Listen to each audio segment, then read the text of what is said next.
पर शांत रहता है। कहा जाता है कि जो पहाड़ की राजनीति है वो बड़ी ही आसान राजनीति है, लेकिन कैसे अब वो आसान नहीं रही है। जो हिमाचल की राजनीति में कभी नहीं हुआ वो अब देखने को मिल रहा है, और इसीलिए बहुत अहम सवाल है कि आखिर किस ओर जाएगा हिमाचल लोकसभा चुनावों से पहले। देखिए एक रिपोर्ट।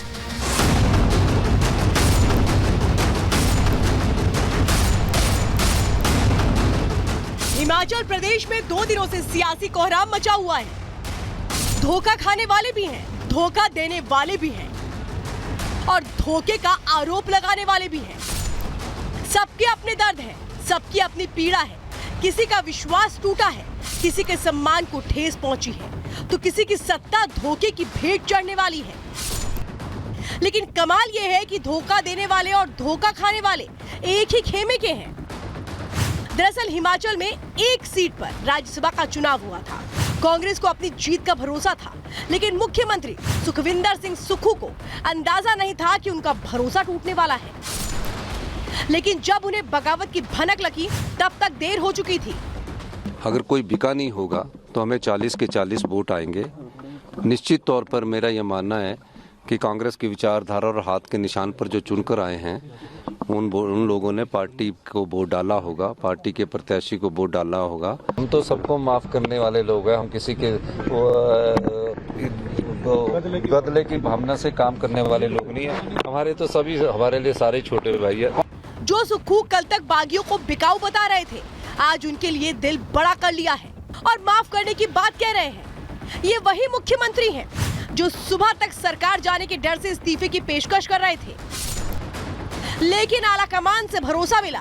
पर्यवेक्षकों ने हिम्मत बढ़ाई तो सुक्खू ने भी अपना धोखा खाए दिल को बड़ा कर लिया। सीएम सुक्खू ने तो अपने दिल को समझा लिया, लेकिन कांग्रेस के राज्यसभा प्रत्याशी अभिषेक मनु सिंघवी का दिल इतना बड़ा नहीं था। तभी तो कैमरे के सामने ही उनका दर्द छलक पड़ा। जिन लोगों को अपना मानकर साथ में डिनर और लंच कर रहे थे, उन्हीं से धोखा खाकर सिंघवी काफी दुखी नजर आए। उन 9 एमएलएस को भी धन्यवाद देना चाहता हूं, जिसमें से 9 के 9 रात तक हमारे साथ बैठे थे, खाना खाया था, जलपान किया था, फोटोज ली थी।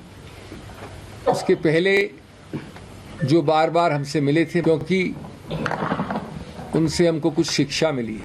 सियासत में धोखा कोई नई बात नहीं है, लेकिन जिसके नाम पर आपकी सरकार बनी हो, उसी के परिवार के साथ धोखा करने पर सियासी तस्वीर कुछ ऐसी ही बनती है जैसी आज हिमाचल प्रदेश में है। पूर्व मुख्यमंत्री वीरभद्र सिंह के बेटे और हिमाचल सरकार के मंत्री विक्रमादित्य सिंह ने अपने पद से इस्तीफा दे दिया। इस्तीफे की वजह बताने जब कैमरे के सामने आए तो उनका दर्द आंसुओं के रास्ते बाहर आ गया।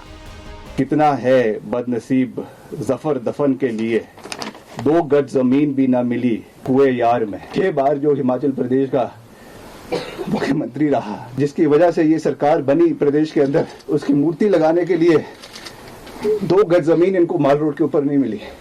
विक्रमादित्य ने कांग्रेस आलाकमान को ही आईना दिखा दिया। विक्रमादित्य ने साफ कहा कि हिमाचल सरकार में फैले मिसमैनेजमेंट की बात कई बार दिल्ली पहुंचाई गई, लेकिन कोई एक्शन नहीं लिया गया, जिसके बाद मजबूरन विधायकों को एक कदम उठाना पड़ा। निश्चित तौर से राजनीतिक रूप से नहीं, मगर भावनात्मक रूप से मैं बहुत आहत हूं कि इस तरीके की चीज किस चीज क्यों हुई, किस कारण से हुई, मैं नहीं जानता हूं। और पार्टी हाईकमांड को इसके बारे में कहने के बावजूद भी ये चीजें नहीं हो पाई, ये दुर्भाग्यपूर्ण है। हिमाचल कांग्रेस का एक धड़ा पूरी तरह से बागी हो गया है, जिसका फायदा उठाने के लिए बीजेपी हर मुमकिन कोशिश कर रही है। विक्रमादित्य के खुलकर सामने आने के बाद सुक्खू सरकार की विफलता भी सामने आ गई। ऐसे में बीजेपी कांग्रेस पर हमलावर है। वो संतोष इतना ज्यादा है नेतृत्व के प्रति, पार्टी की नीतियों के प्रति। पार्टी में कहीं संगठित पार्टी नहीं है और पार्टी का अपने जो हाईकमान है उससे कोई संवाद नहीं है। इसके चलते लोगों में निराशा है और उसी का नतीजा है कि आज एक एक करके मंत्री इस्तीफा दे रहे हैं, विधायक पार्टी से अलग हो रहे हैं। कांग्रेस में असंतुष्ट नेताओं की तादाद बढ़ती जा रही है। कांग्रेस के कई दिग्गज पहले ही पार्टी छोड़कर बीजेपी में शामिल हो चुके हैं। वहीं कांग्रेस की सरकार कुछ ही राज्यों में बची है। ऐसे में आला कमान इस सियासी संकट को चर्चा से निपटाना चाहता है। यही वजह है कि पर्यवेक्षक बनकर डीके शिव कुमार और भूपेंद्र हुड्डा हिमाचल पहुंच चुके हैं। चर्चाओं का दौर जारी है। कोशिश है मतभेद दूर हो और सरकार बच जाए। लेकिन देखना यह होगा कि डीके शिव कुमार और भूपेंद्र हुड्डा प्रतिभा सिंह और विक्रमादित्य सिंह को क्या ऑफर देते हैं। पर्यवेक्षकों के सामने ये चैलेंज भी रहेगा कि अगर प्रतिभा मान जाए तो सुक्खू नाराज ना हो जाए। अब देखना यह होगा कि आखिर कौन सा फॉर्मूला लेकर ये पर्यवेक्षक शिमला पहुंचे हैं। Bureau report, Republic Bharat. Shimla में बागी विधायकों पर जो सुनवाई वो पूरी हो चुकी है। हमारे साथ लगातार सुजाता फील्ड से जुड़ी हुई है। सुजाता, दिखाइए जरा वहां पर कुछ तस्वीरें और क्या कुछ अपडेट आ रहा है, कब तक फैसला आएगा सामने। ये बड़ी जानकारी इस वक्त आपको बता रहे हैं क्योंकि आज विधायकों को लेकर की जो सुनवाई है वो दोनों पक्षों को सुना गया स्पीकर की ओर से और इसके बाद फैसला सुरक्षित रख लिया गया है। दोनों पक्षों ने अपनी अपनी दलील रखी। कांग्रेस ने 6 विधायकों के खिलाफ अयोग्यता प्रस्ताव पास किया था और स्पीकर से एक्शन लेने की मांग की थी, जिसके बाद दोनों पक्षों को सुना गया और इसके बाद अब स्पीकर ने अपना फैसला सुरक्षित रख लिया है। यानी जबरदस्त गहमागहमी इस वक्त हिमाचल में देखने को मिल रही है। हमारी सहयोगी सुजाता इस वक्त जुड़ी हुई है। सुजाता, बताइए क्या एक्शन वहां पे।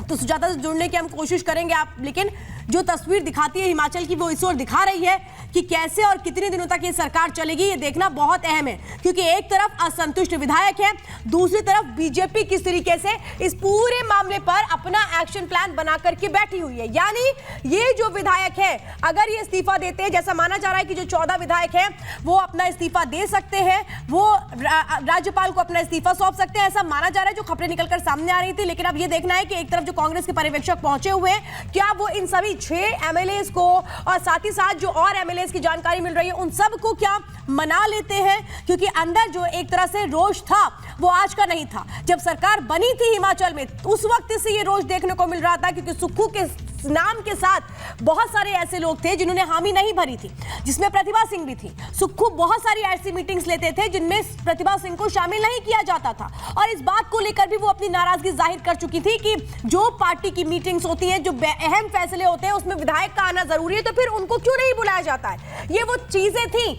जो एक तरह से आगे बढ़ती चली गई और आज नतीजा ये है कि एक बड़ी फूट होती नजर आती है कांग्रेस में। और आइए अब आपको बताते हैं कि आखिर क्या कुछ वो रणनीति है जो तैयार की जा रही है कांग्रेस की ओर से, बीजेपी की ओर से, क्योंकि अगर ये कहें कि सरकार अल्पमत में आ जाती है तो फिर आगे क्या कुछ करना होगा। कांग्रेस की ओर से समझिए क्या हो रहा है, प्रतिभा और विक्रमादित्य को मनाए जाने की पूरी कोशिशें हो रही हैं। तभी सुक्खू कह रहे हैं कि ये तो मेरे छोटे भाई हैं विक्रमादित्य, मैं तो इनको मना लूंगा, घर की बात है, कुछ खटपट होती है तो वो सुलझ जाती है। बीजेपी क्या कर रही है, प्रतिभा सिंह को सीएम पद का ऑफर किया जा सकता है, ये कोशिशें की जा रही है। अगली स्ट्रैटेजी समझिए कांग्रेस की क्या है, बागियों को साधने के लिए बेस्ट ऑफर दे रही है। किसी को लोकसभा चुनावों की बात वो कर रही है, किसी को कह रही है कि हम ये पद दे देंगे, कैबिनेट में आपको मंत्री पद दे देंगे, ये कहा जा रहा है। बीजेपी क्या कर रही है, बागियों को लोकसभा चुनावों में खुश किया जा सकता है टिकट देकर के, ये समझा जा रहा है। अब इसके आगे क्या रणनीति है कांग्रेस की, विधायकों से किए वादों को पूरा किया जाए, क्योंकि विधायक का ये कहना है कि हमारे क्षेत्र की अनदेखी हो रही है, कुछ सुनते ही नहीं है सुक्खू साहब तो। लेकिन अब ये कहा जा रहा है कि ये फॉर्मूला सुक्खू बदल देंगे, सबसे बात करने की जो कोशिश है वो शुरू करेंगे। अब यहाँ बीजेपी क्या इस स्ट्रैटेजी को आप आगे बढ़ाएगी, विक्रमादित्य को केंद्र में लाने का एक बड़ा ऑफर दे सकती है। विक्रमादित्य सिंह जो वीरभद्र सिंह के बेटे हैं, प्रतिभा सिंह के बेटे हैं, उनको लेकर के बड़ी स्ट्रैटेजी है बीजेपी के पास। अब कांग्रेस क्या कर रही है, सुक्खू और प्रतिभा दोनों को बैलेंस करना चाहती है, क्योंकि यही कांग्रेस की गलती थी कि बैलेंस नहीं किया गया, उसका खामियाजा आज हमें देखने को मिल रहा है हिमाचल में। बीजेपी क्या कर रही है, सरकार गिराने के लिए असंतुष्टों को जोड़ने का जो कवायद है वो बीजेपी की ओर से की जा रही है। यानी ये रणनीति है फिलहाल इस वक्त हिमाचल में जो मौजूदा सूरत हाल है उसको लेकर के। तो अंदर की खबर में हर दिन आपको ऐसी ही चुनावी खबरें हम दिखाते रहेंगे। आज के दीजिए इजाजत, लेकिन हर दिन की तरह वादा अपनी सेहत का ख्याल रखिए और खूब खुश रहिए। दीजिए।